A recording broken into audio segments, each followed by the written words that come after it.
Surely some of you have already seen the 10-minute video, Sam Harris, or the best of Sam Harris, Religion and Faith. And he comes out swinging. He is ferocious. He wants to destroy Christianity.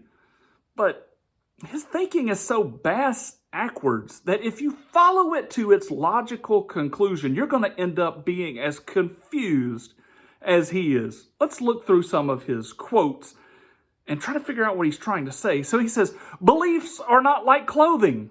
I like the metaphor.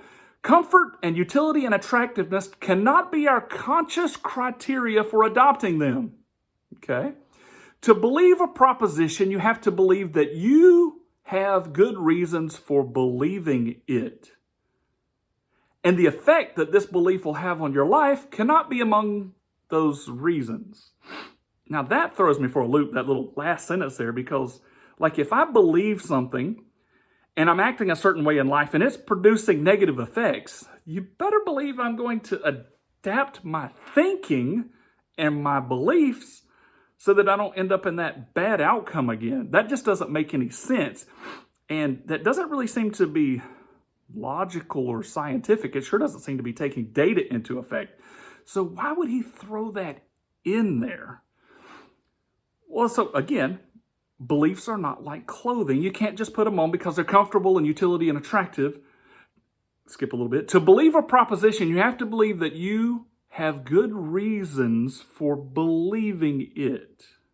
Now, in this video, that wasn't his first statement. His first statement, when he pops up, bam, here it is. 9 million babies are going to die this year. Yeah, I just won the debate because all these babies are going to die and God didn't do anything about it. Let's be intellectual here. Number one, why is his first swing, at least according to this video, why is his first swing an emotional appeal? Now, if you're a speaker and you know anything about speaking and trying to sway a crowd, yeah, you should appeal to emotions.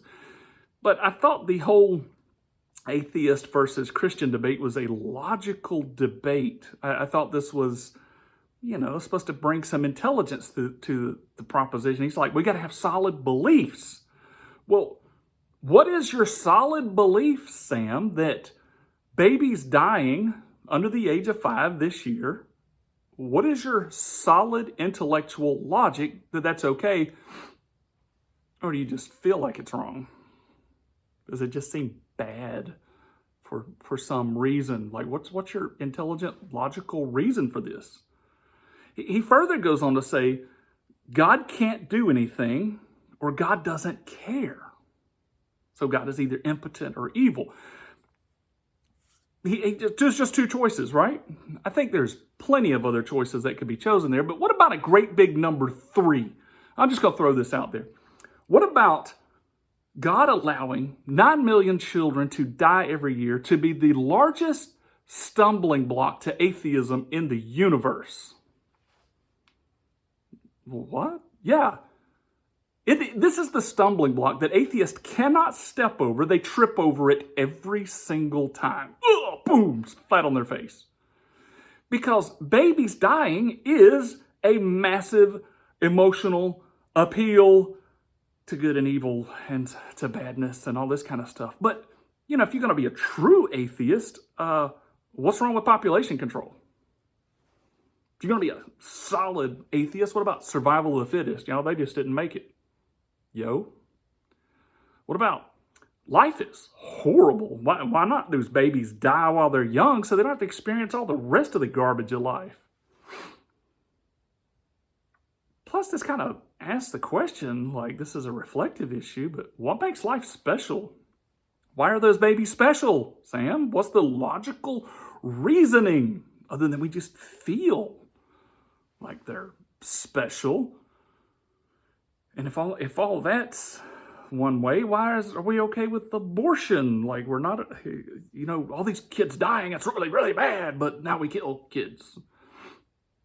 All of that is very conflicted. It's incredibly conflicted.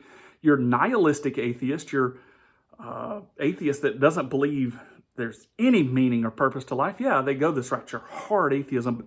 But Sam actually wants to be a good atheist, and I have proof of that with his next statement.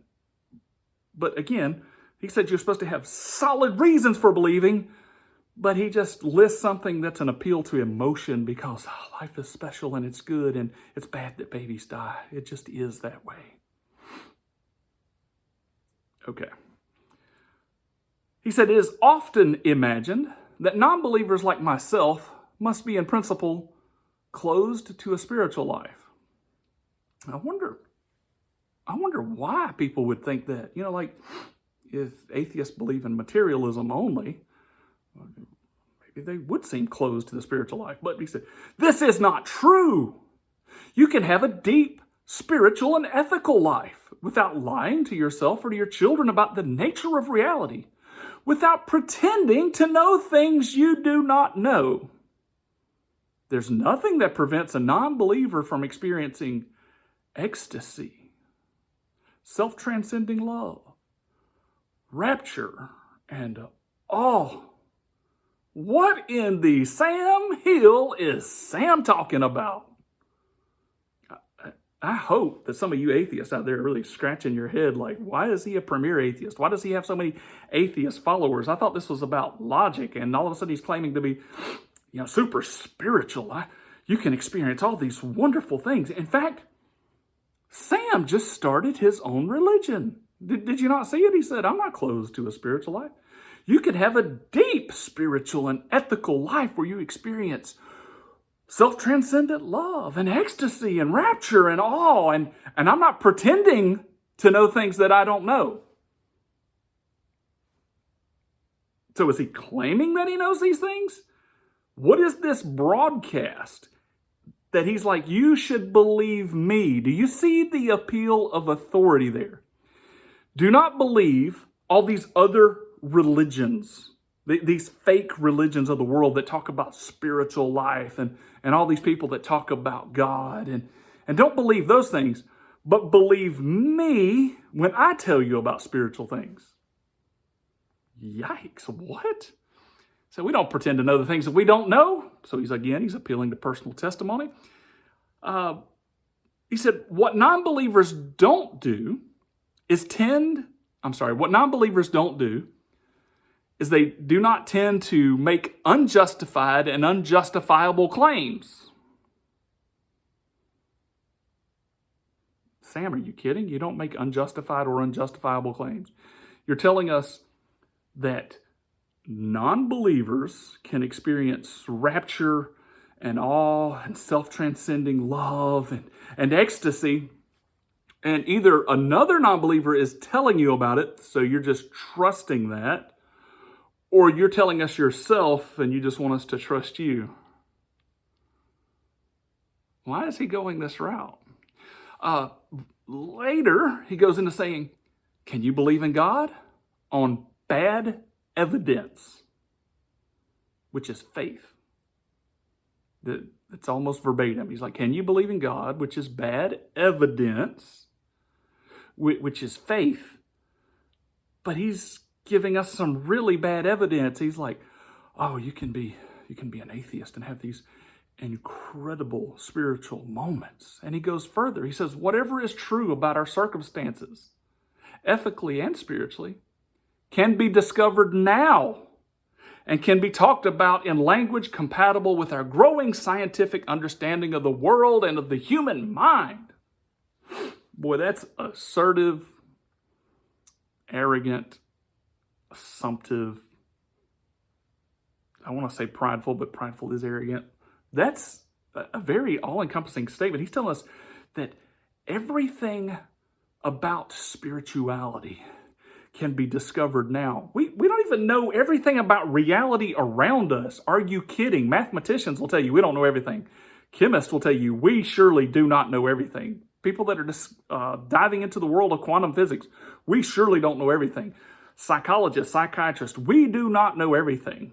You get into Christianity, deep into Christianity, we do not understand everything. We are trying, we're grasping.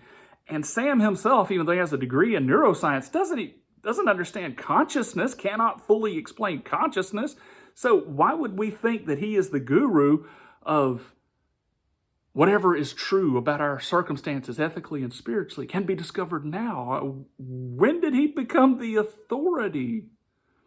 He starts with an appeal to emotions, and then this appeal to his authority, an appeal to personal testimony, but he doesn't want anybody else doing that. Here's one of his last comments. He says, we can place our confidence only in human conversation. Do you want to place it in the 21st century conversation, where we have all the world's literature and learning available to us, or do you want to be stuck in a first century conversation? That's pretty easy. First of all, when you say you'd only want to trust in human conversation, no, I want to trust in facts, truth, logic, rationale, the way things actually work. And he's like, what, you want to be in this modern conversation? Well, I got a question, and I've asked this before. Atheism, please produce a better morality. And somebody itching to do it. I can't. Nobody has proposed anything that's any better. It's impossible to do so. You can try, but there has nothing been better proposed than the golden rule of treat others the way you want to be treated. You see, the golden rule of atheism is, this is the way I want to be treated, and I will take care of me first.